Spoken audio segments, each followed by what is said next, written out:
스쳐가지고 이렇게 약간 상처가 났어요. 그래서 마데카솔 바르고 밴드 붙이고.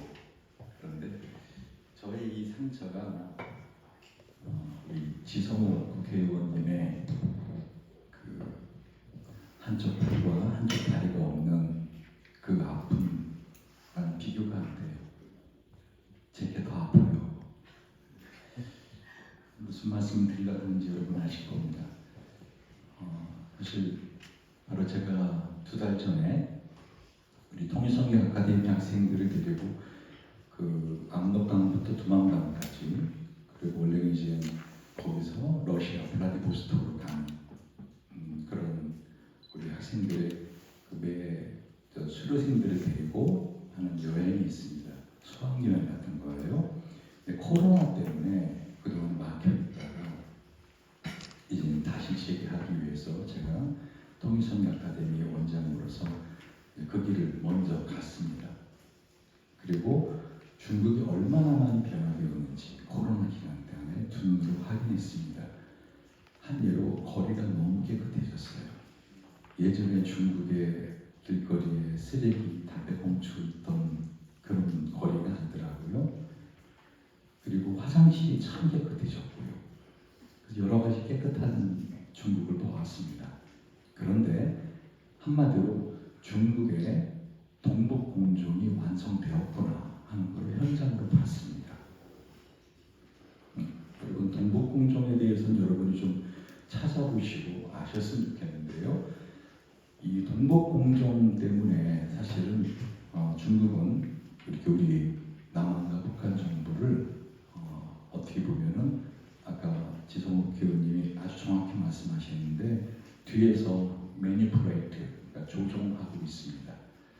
그리고는 그 전달, 바로 지난달이죠. 제가 중국 북경에 있는 대사관에 중국 대사를 만날 일이 있어서 1시간 동안 같이 이야기를 나눴습니다. 참 제가 가슴 아픈 것 중에 하나는 우리나라 정부가 너무 어떤 부분에 있어서는 그 정치를 위한 정치를 하지 않는가, 실질적인 국민을 위한 정치보다는, 그래갖고 북한에 들어가 있고 또 아까 말씀하신 것처럼 현재 중국에 20만에서 25만 명 되는 탈북민들에 대한 그런 관심은 별로 표현하고 있지 않은가. 그런 점에 있어서 지성호 국회의원 한 사람이지만 그러나 그 힘이 얼마나 크게 역할을 하는지 다시 한번 듣고 감사를 드립니다. 예전에 제가 고려대학교 강당했을 때 만나봤을 때 대학생이었는데 이렇게 이제 국회의원이 돼갖고 제가 이렇게 만나뵀습니다. 특별히 제가 강의를 진행하기 전에 이 말씀을 드리는 이유는 현재 그 중국에서 정말 이곳에서 지금 이 강단에서 말로 표현할 수 없는 그런 고통을 겪고 있는 우리 탈북민들, 그리고 현재 우리 한국에 남아 있으면서도 여전히 고통을 안고 있는 탈북자들, 우리는 이들을 사랑하지 않아요. 저도 사랑하지 않아요. 제가 지금 20년 이상을 이 사역을 하고 있거든요. 예전에 한기총 통일선교대학 있을 때부터 지금까지 통일선교 아카데미 원장으로 있으면서 20년 이상의 사역을 하고 있고, 영국 에든버러 대학에 유학 갔을 때도 제가 기도했던 것은 이왕 유학 왔으니까 예수님이 만약에 이 시대에 살아계신다면 어디에서 무엇을 하고 계실까? 내가 그것을 좀 더 전문적으로 배워서 그걸 해야 되지 않을까? 그걸 공부해서 석사 박사를 해야 되지 않을까? 기도했는데 작정 기도를 22일을 했거든요. 근데 이틀 만에 답이 딱 오더라고요. 북한에 계시겠구나. 왜 그런가 하면은 전 세계 가장 기독교에 대한 인권 탄압이 강한 곳이 북한입니다. 이 1위는 계속되고 있습니다. 제가 북한에 갈 때마다, 저는 북한은 평양뿐만 아니라 협동농장 같은 데를 가보는데 북한에 갔을 때마다 느끼는 것은 북한보다 더 가난한 나라 많아요. 그런데 중요한 것은 숨을 쉴 수가 없어요. 그 영적인 분위기라고 느껴지죠. 여러분 혹시 그게 잘 뭔지 모르겠다 그러면 정말 신발 센 무당 정집에 들어가 보시면 그 분위기가 뭔지 딱 느껴집니다. 숨을 쉴 수가 없어요.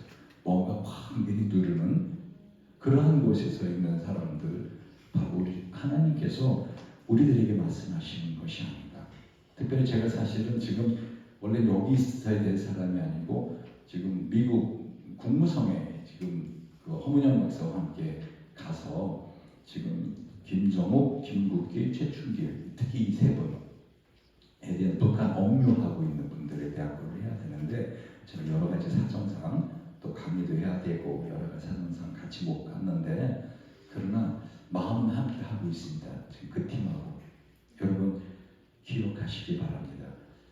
지금 만약에 여러분이 원하든 원하지 않든 북한에 가는데 그곳에서 어떻게 해요? 사람이 당할 수 없는 고통을 겪고 있는데 나를 위해서 무엇인가를 해주는 사람들이 없고 나는 점점 잊혀져 가고 있다라고 생각한다면 얼마나 고통스럽고 외로울까요? 그런 점에 있어서 제가 오늘 말씀드리고자 하는 것은 하나님께서는 왜 그런 이러한 고통들을 마치 눈 감고 계시듯이 가만히 계시는 것인가?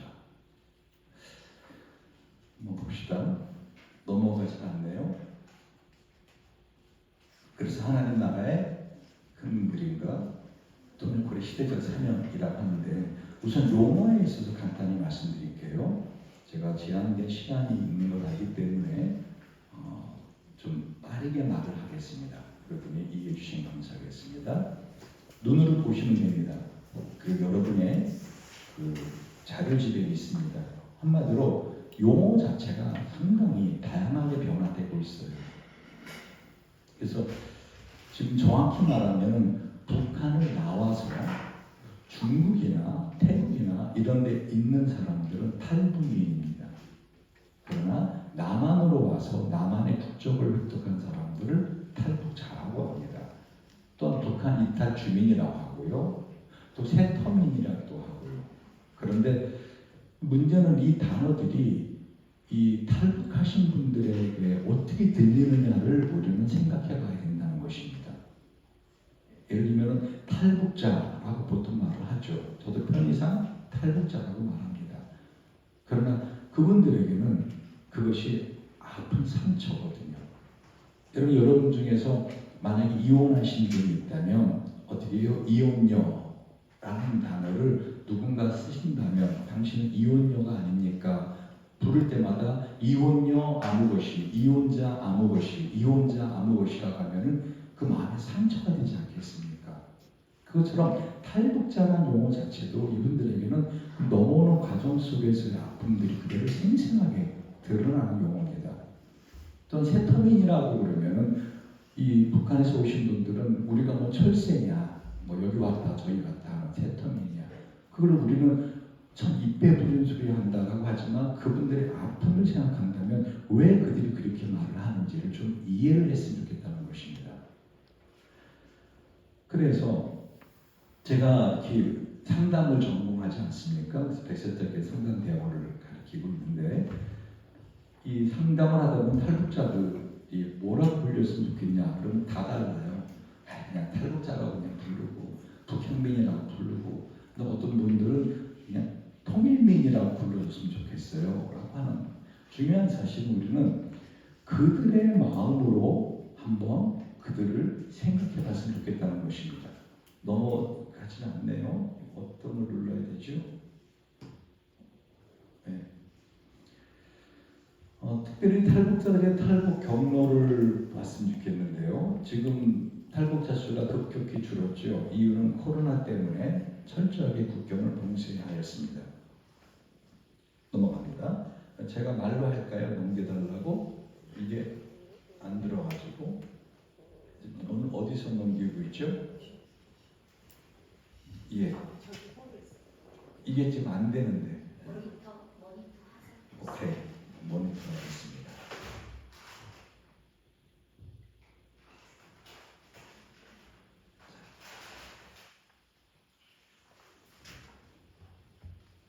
모니터도 안 돼요. 네? 여기 자판기도 안 돼요. 이 위로 올라가야 되는데 자꾸 밑으로 내려갑니다. 위로 올라. 내가 넘겨달라 할게요. 그냥. 오케이. 됐습니다. 여기서 멈춰주세요. 그래서 이 탈북 경로를 지금 제가 특별히 보여드린 이유가 뭐냐면, 제가 이제 탈북하신 분들의 탈북 경로를 제가 통일성리 아카데미 공동 대표단들을 데리고 가서 현장을 보여주기 원합니다. 그래서 가보면은 어떠한 이런 곳을 넘어왔구나 하는 그 현장에서 느끼는 건 전혀 다르거든요. 그런데 사실 이 탈북자 경로가 그 브로커들 있죠. 브로커들이 그 길을 아는데 아마 저만큼 전부를 아는 사람 없을 거예요. 5개의 경로를 제가 다 압니다. 그런데 그 중에서 최근 태국, 특별히 메콩강 주변에 이 황금 트라이앵글이라고 있죠. 마약이 가장 많이 보이는 거기에 제가 지난번에 가서 깜짝 놀란 것 중에 하나가 어마어마한 정글 안에 도시가 생겼어요. 그게 뭐냐, 카지노 도시입니다. 근데 많은 탈북자들이 그냥 여기에 머물러 버리더라고요. 넘겨보세요. 예. 그래서 문제는 탈북자들이 어떠한 경로로 넘어오는지 또는 어떻게 넘어오는지가 중요한 것이 아니라 우리가 그들을 어떤 태도로 대하느냐가 중요하다는 것입니다. 이유는 뭐냐? 일단 말씀드릴게요. 우리가 그들을 사랑하는 마음이 있어서가 아니에요. 저도 말씀드렸잖아요. 저도 그렇게 그 북한 사람들에 대한 특별한 애정 없다고요. 특별한 사랑, 특별하지 않아요.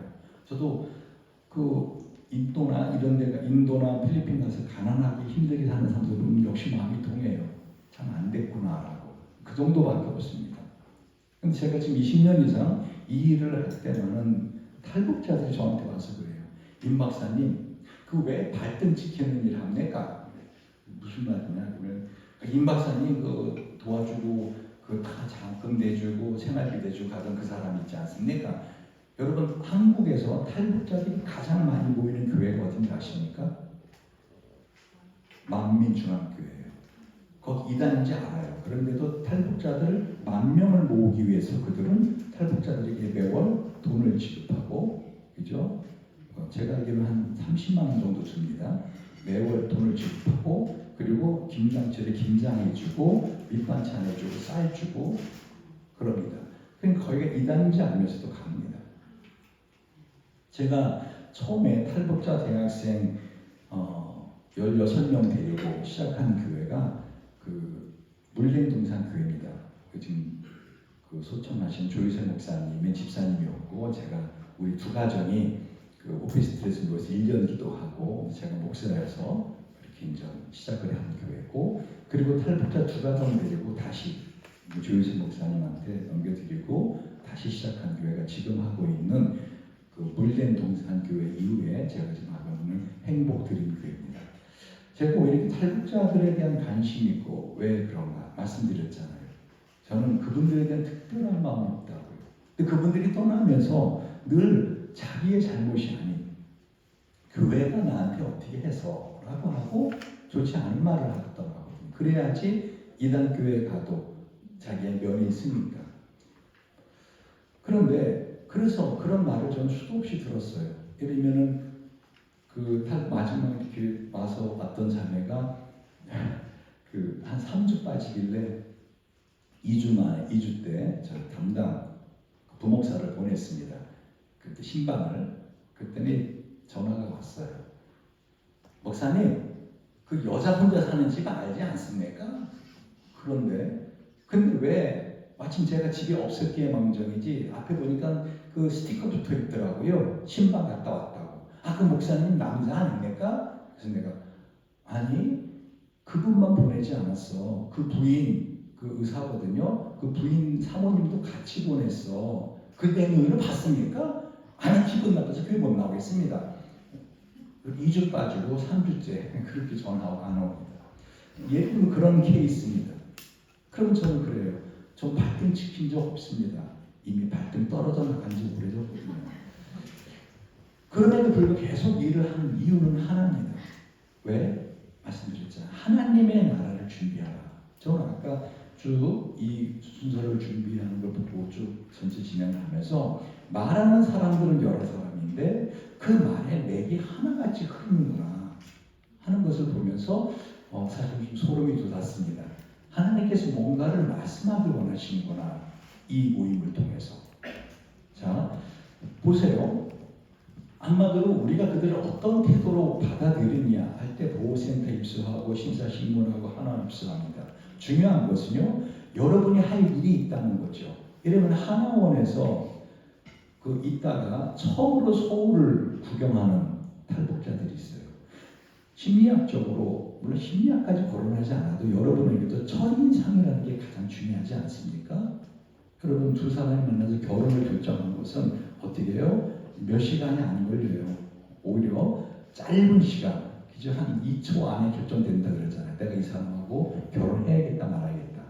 첫인상이 중요한데 탈북자들이 서울에 와서 서울 구경을 할 때 여러분들이 아는 지인들이 가서 좀 자원봉사를 해주면서 그들을 잘 대해주면 남한 사람들에 대한 첫인상이 참 좋은 마음으로 시작할 수 있다는 것이죠.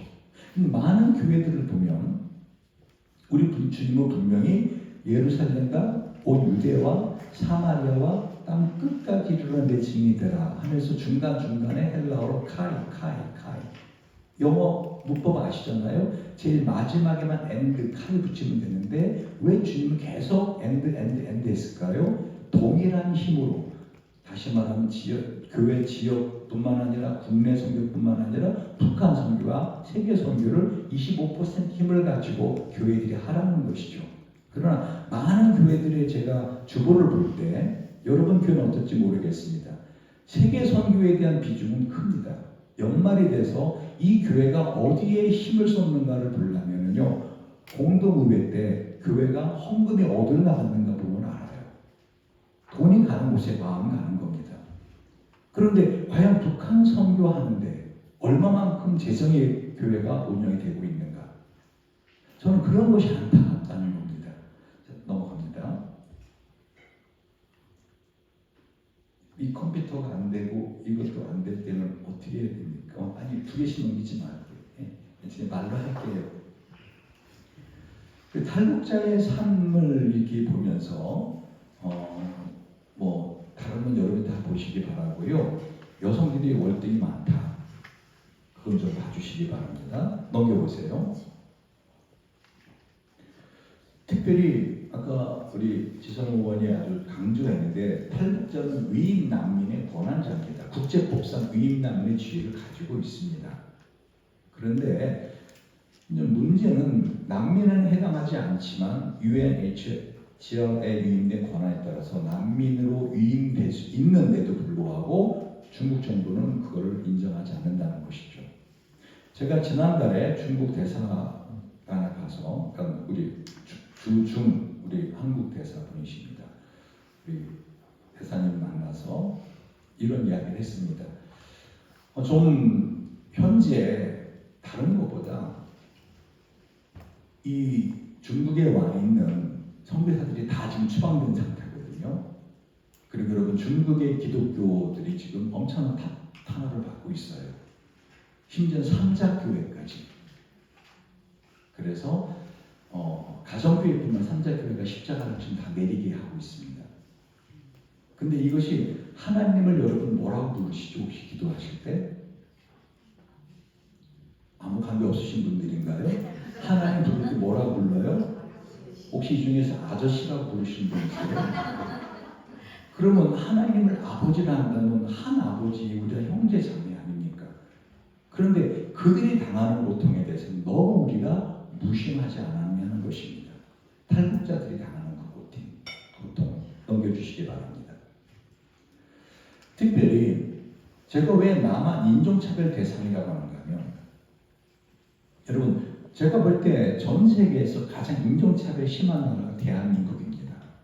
저도 영국에서도 유학을 해봤고 미국에서도 살아봤지만 그 미국 같은 경우도 인종차별을 백인들이 안 해요. 흑인들이 합니다. 흑인들이 황인종을 하죠. 지나가면 I Chinese 하고 이렇게 긴장 놀리죠. 지적하면서. 그러니까 그런데 인종차별이 대한민국이 제일 심해요. 예를 들면 여러분 대한민국 사람들 어린애들까지도요. 그 백인이나 흑인 지나가면 하이 헬로 이래요. 그런데 딱 봐서 제 삼국 사람이잖아요. 그죠? 조선족이라든가 또는 뭐 태국이나 필리핀 사람이나 그러면 되게 무시하는 눈빛입니다. 제가 15년 동안 그 벽산 엔지니어링 대표 사목으로 매주 예배를 설교를 하고 15년 동안 그렇게 했어요. 근데 거기에서 그 김영훈 회장님 보고 우리 탈북 대학생들을 인턴으로 뽑아서 방학 동안에 그들에게 한 달 동안 남한 사회가 어떻다는 것을 좀 회사를 매일 출근하게 하면서 알려주고 그들에게 교육을 시켜주자. 그리고 끝나면 월급을 주자. 그렇게 해서 그 중에서 정말 회사를 위해서 잘 일할 수 있는 사람은 직원으로 채용하자. 해서는 매번 한 20명에서 30명씩 탈북 대학생들을 제가 그 벽산 엔지니어링의 인턴 사원을 뽑고 제가 그들을 교육하는 한 시간을 가질 때 제가 강조한 게 뭐냐면 너희들 남한에 살면서 너희가 탈북자라는 걸 숨기고 싶지? 아니, 당당해야 돼. 남한의 젊은이들 너희들보다 이곳에 태어나서 그동안 좋은 환경에서 좀 더 잘 배웠을 뿐이지 너희들처럼 목숨을 걸고 넘어오는 그런 고통을 겪은 사람이 없어. 그러니까 너희들이 마음에 나는 이 진주다라고 생각해. 그 진주는 진주 속에 안에 모래나 들어가면 그걸 꽉 감싸가지고 진주를 만들지 않습니까? 나는 진주다라고 생각하고 이 땅에서 자부심을 갖고 당당하게 살아라고 교육을 하기도 합니다. 그럼에도 불구하고 우리 남한에서 여전히 북한 사람들에 대한 조선족에 대한 인종차별이 있습니다. 넘겨보시기 바랍니다. 자, 이거는 김동로 박사가 그러니까 그 서울대 그 통일평화연구소에서 연구를 한 건데요. 제가 알기로는 10년 이상 연구를 했어요. 뭐냐면 각 넘어온 탈북자들을 대상으로 만약에 통일이 된다면 어떤 나라가 되고 싶은가? 하여튼 놀라지 마십시오, 여러분. 우리가 통일된다면 남북한이 통일될 거라고 생각하시죠? 북한 사람들은 중국하고 되기 원해요. 보세요. 76%입니다. 선호국가가. 왜 이런 결과가 나올까요? 탈북자들이 지금 북한에 있는 자기 친구, 형제, 가족한테 전화를 해요. 한마디로 말하는 거예요. 남한 인간들. 그들의 말 그대로 해볼게요. 한마디로 개차별하고 있어. 밥맛 없어. 우리를 갖다가 제3등 국민 취급하고 있어. 조금 먹고 사는 건 여기가 나을지 몰라도 나 진짜 내 고향에 가고 싶다. 이런 말들을 듣는 거예요. 넘겨보시기 바랍니다. 이건 직접 제가 찍은 우리 통일선교 아카데미 학생들을 데리고 그 중국하고 접경, 북한과 접경 지역을 갔을 때 찍은 그 조망관입니다. 얼마나 가까운지 아십니까? 여기서 저기 끝에 벽 정도밖에 안 돼요. 뛰면은 뭐 한 3분, 2분, 팍 뛰면 2분? 아주 가까운 곳이고 저기는 북한 초소입니다. 보이시죠? 이 포인트는 될 거 아닙니까? 포인트는 네. 사전엔 다 됐는데 왜 이러냐. 자, 그러니까 저기 위에 초소가 보이죠? 거기서 이제 탈북하는 사람들을 쏘기 위해서 이렇게 항상 총을 겨누고 있습니다. 그래서 거기 근처에 가면은 제가 이제 학생들한테 그렇게 말을 합니다. 목사님들한테 북한 쪽을 향해 손가락질 하거나 그러지 말아달라고. 총알이 날아올 수도 있으니까. 그렇게 가까운 거리라는 겁니다. 넘겨보시죠.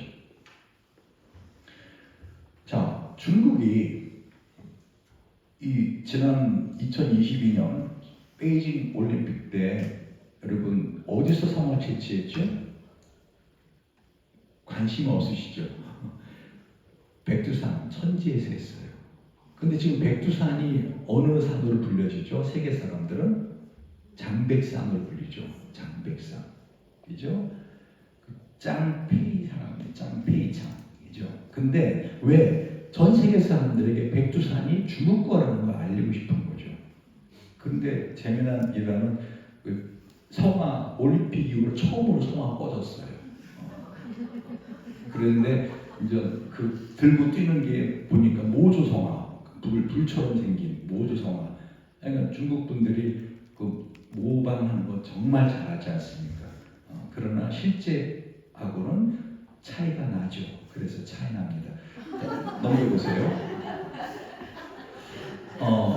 제가 그래서 2개월 전에 중국에 갔을 때 우리 학생들을 데리고 갈 지역을 쭉 순회했다고 그랬잖아요. 그 중에 한 곳이 바로 이 장수왕릉입니다.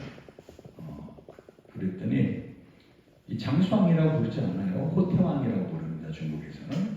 딱 갔는데 뭐라고 딱 적혀있는지 장수왕 옆에 이 호태왕은 중국의 한 왕으로서 그리고 한 부족의 왕이라는 거죠. 그리고는 제가 정말 수치를 느끼는데 예전에 갔을 때는 그래도 어떤 왕릉의 어떤 흔적 같은 비슷하게 있어요. 지금은 완전히 허물어져 갖고 그 장수왕릉 석관이 있죠. 석관이 그냥 노숙자들 잠자는 곳 같이 도금표 파일 그걸로 그냥 해놨어요. 그리고 그 아들 장수왕릉인데 이 크기가 꽤 큽니다. 이 왕릉이 크기가 엄청나 커요.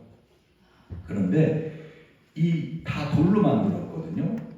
특히 제가 이번에 가서 내가 고구려 사람들의 석조 기술에 깜짝 놀란 것 중에 하나가 제가 이 사진 못 올렸는데 그냥 돌을 쌓지 않았더라고요. 끝에 턱을 만들었더라고요. 끝에. 그래갖고 돌이 밀려나가지 않도록 무거운 돌들이.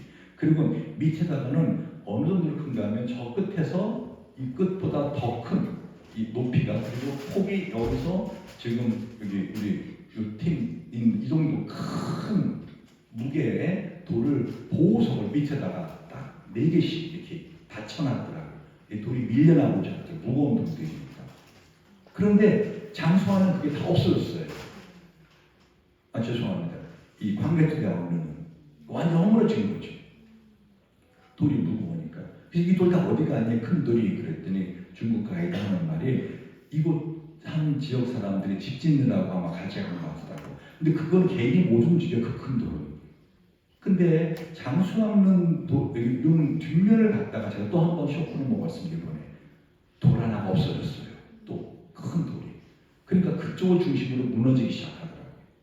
그럼 왜 이렇게 중국은 이것들을 훼손하고 이렇게 흔적을 없애려고 하는가? 제가 지금까지 중국을 매번 가면서 제가 제일 좋아하는 윤동주 시인의 생가를 들어가지 못한 이번이 처음입니다. 지전한다. 윤동주 시인은 중국 유네스코에 중국 시인으로 등록이 돼 있어요. 윤동주의 모든 시는 다 중국말로 번역이 돼서 중국 시인으로 되어 있습니다. 그래서 한국 사람들이 못 들어오게 해요. 중국 관광객이 들어가라고 한국 사람 관광객가 못 들어오게 하더라고요. 다시 말하면 여러분 물어보죠. 김치가 중국 겁니까? 우리 조선 겁니까? 어려운 걸 질문하죠. 제가. 여러분 침묵하잖아요. 진짜 너무 어려운 질문이라. 한복은요? 잘 모르겠죠. 상무놀이라 가세를 돌리는 거? 그죠? 불체춤? 그리고 차전놀이? 다 중국 거로 돼 있어요. 지금. 다 중국 거로 돼 있습니다. 유네스코에. 정말 죄송하지만 제가 외교부 장관한테 직접 이메일도 보냈고요. 그런데 답이 없어요. 답이 없어요. 그리고 최선을 다하고 있다는 말이 전부입니다. 그 답이 전부예요. 그래서 제가 오죽하면 우리 학생들한테 제가 매주 가르치는 학생이 한 300명 되거든요. 우리 대학생들하고 대학원생들한테 어떻게 하는가면 너희들 쓰고 있는 그 SNS 인스타그램이라든가 페이스북이나 이런 데다가 이 자료를 올려본 전 세계에다가 영어로 요즘 구글 번역기 쓰잖아요. 그죠? 영어로 번역해 다 올려. 계속 그 일을 하고 있어요. 이게 별거 아닌 것 같아도요. 이 서로 어떤 학생은요. 수만 명의 팔로워들이 있는 학생도 있어요. 여러분이 그런 일들을 하도록 학생들에게 가르쳐야 되고 과제를 내주셔야 됩니다. 자, 저는 중국이 왜 이러는가 이해가 되더라고요. 원래 현재 저 땅에다 우리나라 땅인 건 아시죠? 그렇죠? 저 간도, 북간도, 남간도가 국제법 법적으로나 어떻게 역사적으로 그 증거가 뭐죠? 광개토대왕비가 저기 있잖아요. 장수왕비가 저기 있고 국경비입니다. 광개토대왕비는 국경비. 여기서부터 조선이 시작한다라고 하는 국경비입니다. 그런데 만약 통일이 된다면 중국은 이 땅에 대해서 상당히 곤란한 위치에 처하게 될 겁니다. 당장 백두산부터 우리가 뭐라 할까요? 그 백두산 우리 거야 라고 하지 않겠습니까? 그렇죠? 여러분 그 일본은 자기 나라 가깝다고 독도 자기네 거라고 저렇게 우기고 그러는데 우리는 이 넓은 땅을 그냥 너희들 실제적으로 일본이 100년 동안 줬으니까 그냥 계속 가져라고 얼마나 마음이 좋은지 모르겠어요, 여러분들이. 근데 저는 땅을 가져오자는 게 아니에요. 제 말의 핵심을 잘 들어보시기 바랍니다. 넘겨보세요. 일본은 우리나라를 조선을 침략하기 전에 이런 미략들을 맺었습니다. 자, 쭉 한번 보시죠. 미국과 영국과 러시아와 이런 미략들, 한마디로 자기들이 이걸 허락할 테니까 조선을 우리가 먹도록 허락했다. 특별히 중국의 청나라, 청일 강도협약이 1909년 9월 4일 날 맺었습니다. 100년 동안 아까 말했던 그 만주 땅, 간도 땅을 너희들이 가져라. 넘겨보세요. 그런데 이 간도 협약의 무효성이 여러분이 교재에 나와 있는 것처럼 카이로 선언이나 포츠담 선언이나 샌프란시스코 조약이나 무엇보다 100년 지났잖아요. 2909년으로 끝났잖아요. 그렇죠? 앞부분 한번 넘겨보세요. 1909년이잖아요. 100년도 하면은 2009년 아닌가요? 2009년에 중국의 지배는 끝난 거예요. 일본이 있고 자기네 나라 땅도 아닌데 중국에 준 것도 우습지만 그렇죠? 그런데 이런 거에 대해서 전혀 우리는 너무 무심하다는 겁니다. 당연히 중국 거지. 넘겨보세요. 그래서 조선족들에 대한 그리고 탈북민들에 대한 여러분 마음이 바뀌어야 됩니다. 우리의 마음이. 우리가 한 민족이고 왜 한 민족이라서가 아니라 하나님의 나라를 위해서예요. 저는 아까 처음 질문이 그거였죠. 하나님은 정말 살아계시다면서 왜 이 고통을 이 오랜 시간 이 민족에게 허락하시는가? 특별히 왜 북한에 있는 사람들에게 허락하시는가? 제가 그 PhD 박사 논문을 쓸 때 그 제목을 Search for Healing 치유의 탐구하고는 이제 부제목으로 Critical Analysis of 주체 이데올로지 하고서 주체 세상을 비판적으로 분석하면서 그 주체 세상으로 마음이 상한 사람들에게 로고테라피라고 하는 그런 실조 심리 치료를 어떻게 마음을 치유하며 예수를 전할 수 있을까 하는 것이 이제 저의 PhD 박사 논문입니다. 그러다 보니까 제가 북한 사람들이 갖고 있는 이 주체 사상이라는 것이 단순한 어떤 정치 사상이 아니라 하나의 신앙이라고 하는 것을 분명히 알게 되었고 그것을 악한 영이 이렇게 기독교에서 왜곡시켜가지고 만들었구나 하는 것을 알게 되었습니다. 그래서 하나님이 왜 우리나라에 이런 아픔을 주게 되었는가? 저는 그 북한 사람들이 겪고 있는 고통이 이 남한의 저를 비롯한 남한 교회 교인들이 한마디로 죄송합니다. 세상 사람들이 우리를 뭐라고 부르죠? 개독교인이라고 부르지 않습니까? 개떡같이 살고 있다고 저는 생각합니다. 저를 포함해서. 그래서 우리를 대신하여 하나님이 그 북한에 있는 우리 동포들을 한마디로 때리고 있지 않습니까? 마치 남유다와 북이스라엘의 그 상황 같다는 것입니다. 결국은 하나님은 하나님의 백성들에게 관심이 총 집중되어 있는데 하나님께서는 지금 이런 일을 진행하는 것을 마치 눈 감고 있듯이 계시더라는 거죠. 제가 성경을 보다가 가장 하나님 무서울 때가 언제인지 아십니까? 하나님의 백성들이 고통당하고 심지어는 어떻게 바벨론의 포로로 잡혀가게 하는 하나님, 당신 얼굴에 침을 뱉는 하나님,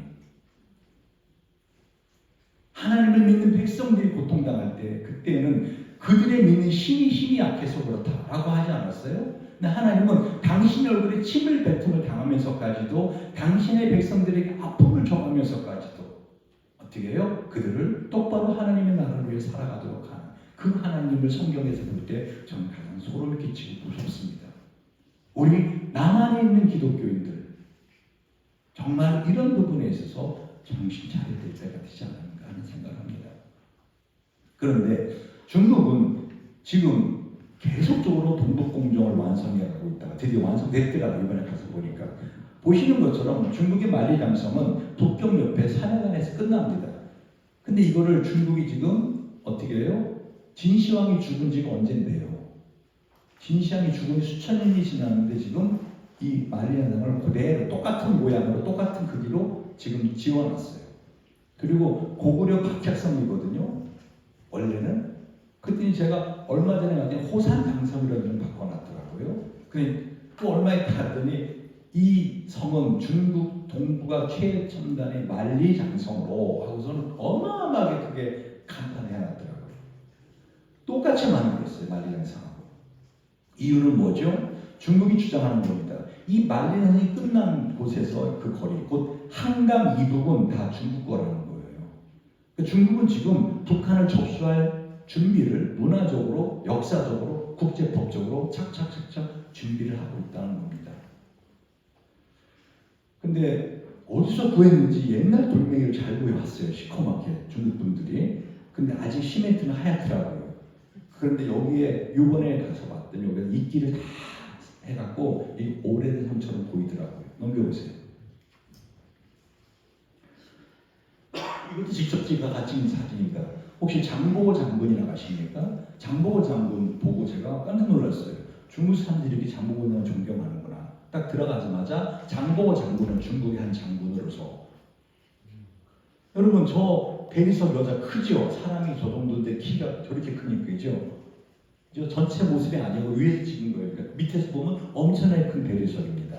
누굴까요?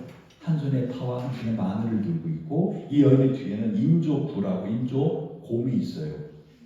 웅녀죠. 밑에 뭐라고 적혀있는지 아세요? 당군 신화는 중국의 한 부족의 신화로서. 넘겨보세요. 여러분 세계에서 가장 큰 피라미드가 어디에 있죠?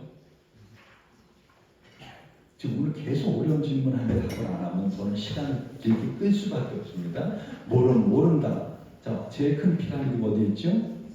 이집트에 있는 줄 알죠? 아닙니다. 63빌딩보다 더 큰 피라미드가 여기 중국 서안에 있습니다. 그것도 이렇게 많이요. 근데 지금 중국은 여기를 일제 통제하고 있어요.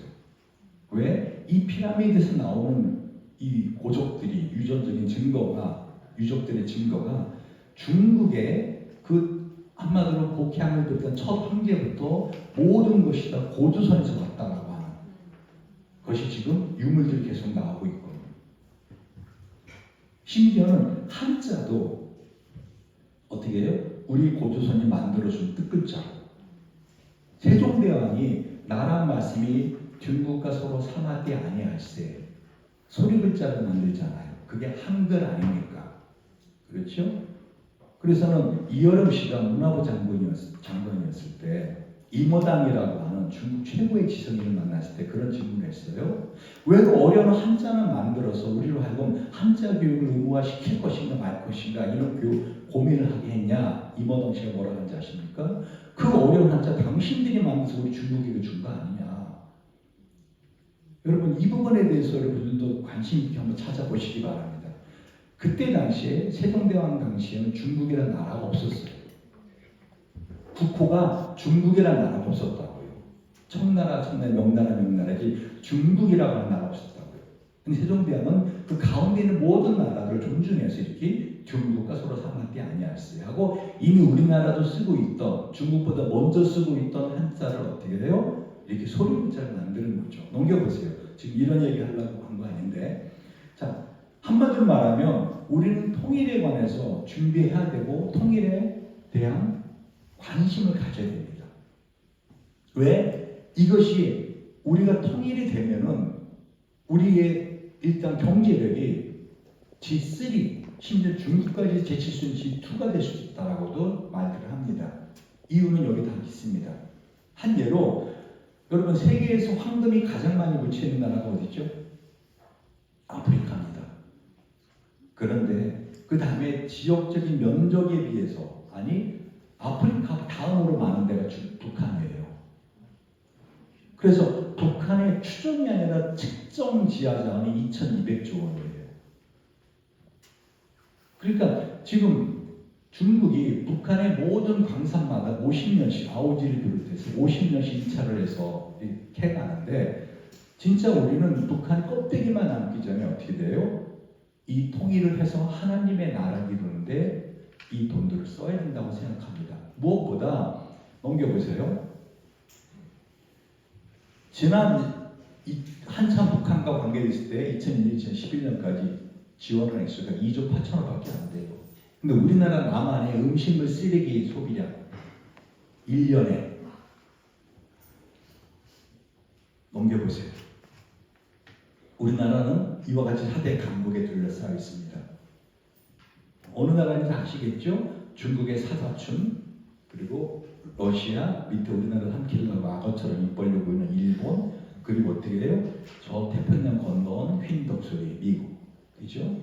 하나님이 이런 지형적인 것을 주신 이유가 있지 않을까? 한번 생각해 보시기 바랍니다. 왜 우리가 통일돼야 되는가? 넘겨보세요.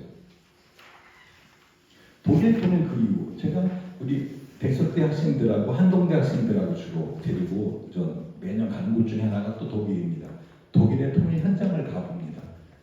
그러면 현장에서 볼 때에 그 현장 이후, 한마디로 통일 그 이후의 모습을 볼 수 있어요. 한 예로 동독 사람들이 통일되고 나서 자살률이 10배 이상 올라간 거 아십니까? 동독과 서독 둘 다 통일되고 나서 출산율이 반토막 난 거 아십니까? 왜요? 경제적으로는 잘 사는 나라가 되었어요. 그런데 동독 사람들이 비교하는 거는요, 자기들의 삶을 갖다가 다른 나라하고 비교 안 하고 서로 사람하고 비교해요. 그러다 보니까 절대적인 가난은 많이 낮았는데 상대적인 빈곤감이 커진 거죠.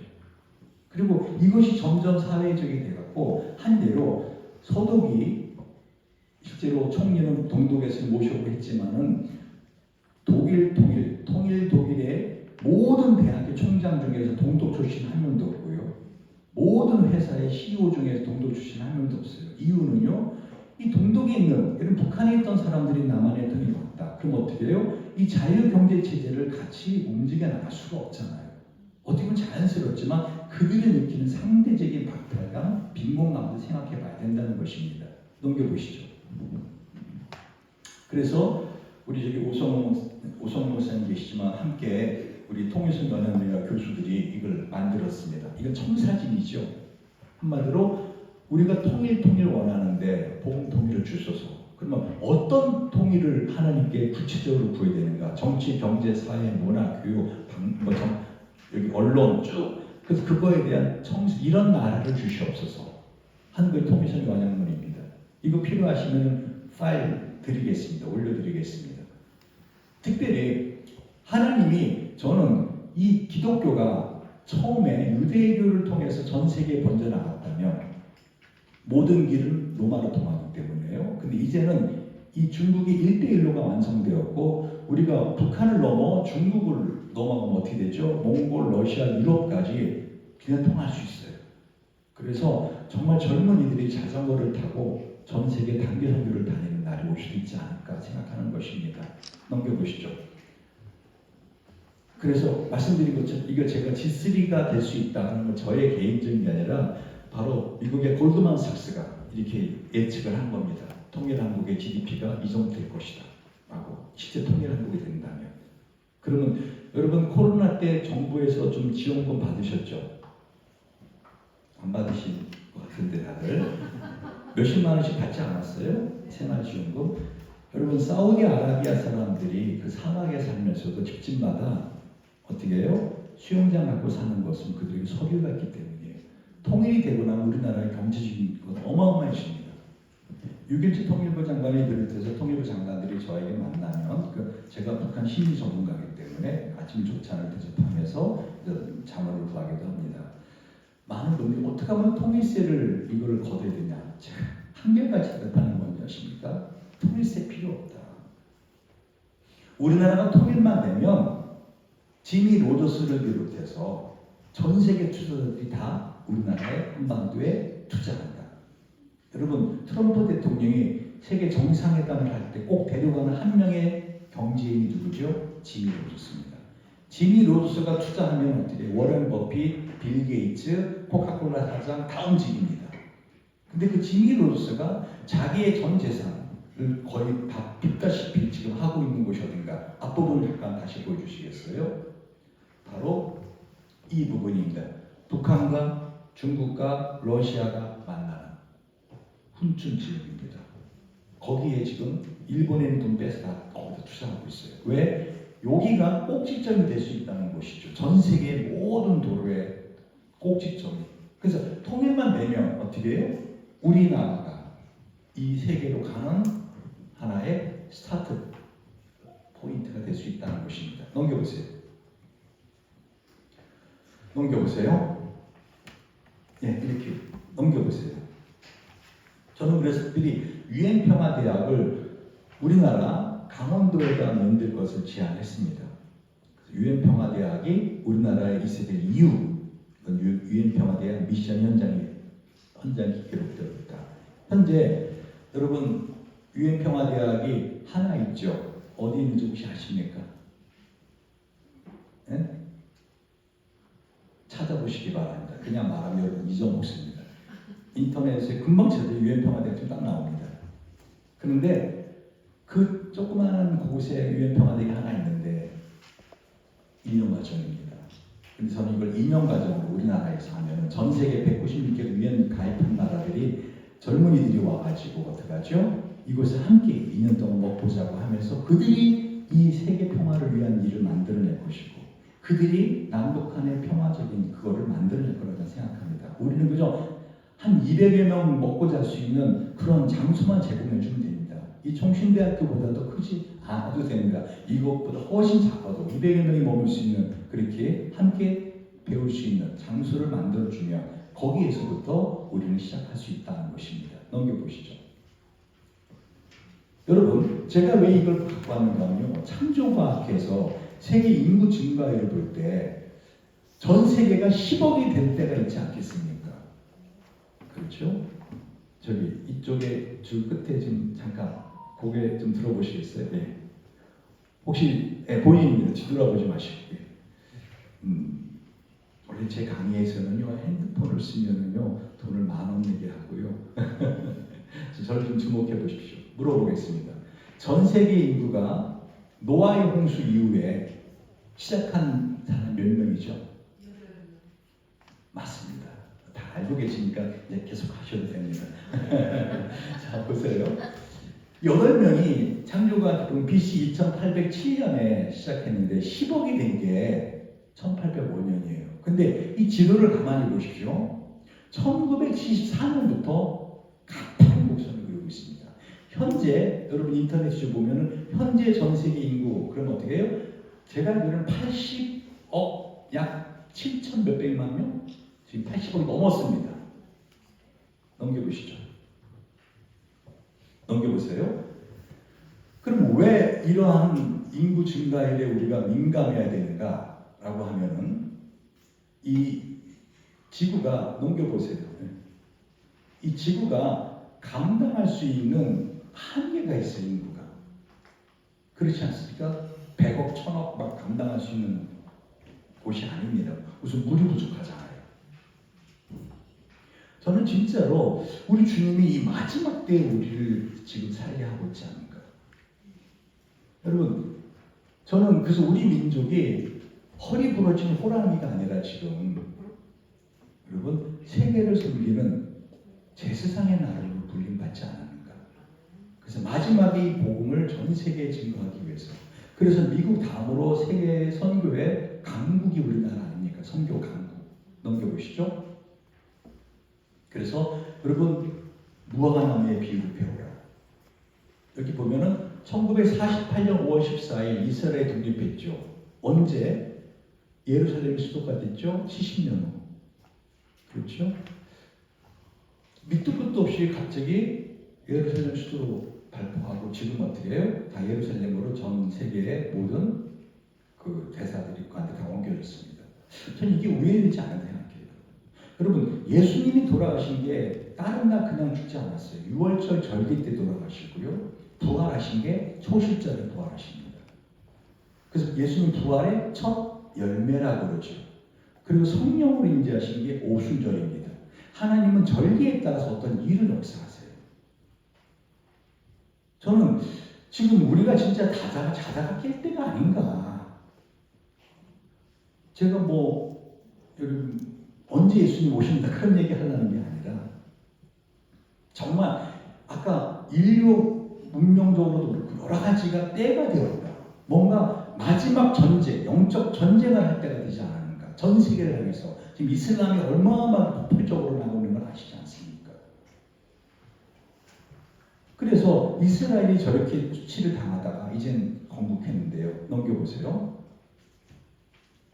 우리나라도 6.25 때 저런 나라였어요. 근데 지금 어때요? 2024년 현재 이런 나라가 됐어요. 사람들은 한강의 기적이라고 그러죠. 기적이라고 할 때는 사람이 이해가 안 되는 것을 기적이라고 그러죠. 저는 정말 우리나라가 어떤 자원이 있는 것도 아니고 물론 사람들이 똑똑하고 IQ 100가 넘고 우리 민족이 그렇죠. 그리고 아주 기가 세지 않습니까? 그래서 세계 사람들이 제일 무서워하는 미국 사람들 어떻게 해요? 양키놈이라고 그러고 중국 사람들 떼놈이라고 그러고 일본은 외놈이라고 그러고 다 문자 붙이잖아요. 근데 아프리카 놈이라고 안 하잖아요. 아프리카 사람이라고 하죠. 인도 사람이라고 하죠. 우리는 강한 자들에 대해서는 강하게 나갑니다. 그렇지만 그것 때문에 우리나라가 잘 산다고 생각하지 않아요. 하나님의 어떤 경륜이 있지 않을까? 뜻이 있지 않을까? 넘겨보세요. 한류의 바람이 불게 하는 것도 마찬가지입니다. 제가 영국 에딘버러 있을 때나 미국에서 유학할 때 우리 아이들한테 현대자동차 가면 봐라 저 한국에서만 차다 좀 막 그렇게 말했습니다. 근데 지금은 뭐 그렇지 않습니까? 여러분 왜 하나님이 이렇게 한류를 불게 하시는가? 저는 지금 하나님이 밑그림을 그리고 있다고 생각합니다. 우리 민족이 통일됐을 때 우리가 경제 강국이 되고 그리고 그것으로 세계 선교를 마지막 예수님 오시기 전에 세례요한처럼 길을 내는 민족이 되지 않을까. 저는 그런 소망을 가지고 이 일을 계속하고 있는 것입니다. 예, 마치겠습니다. 감사합니다.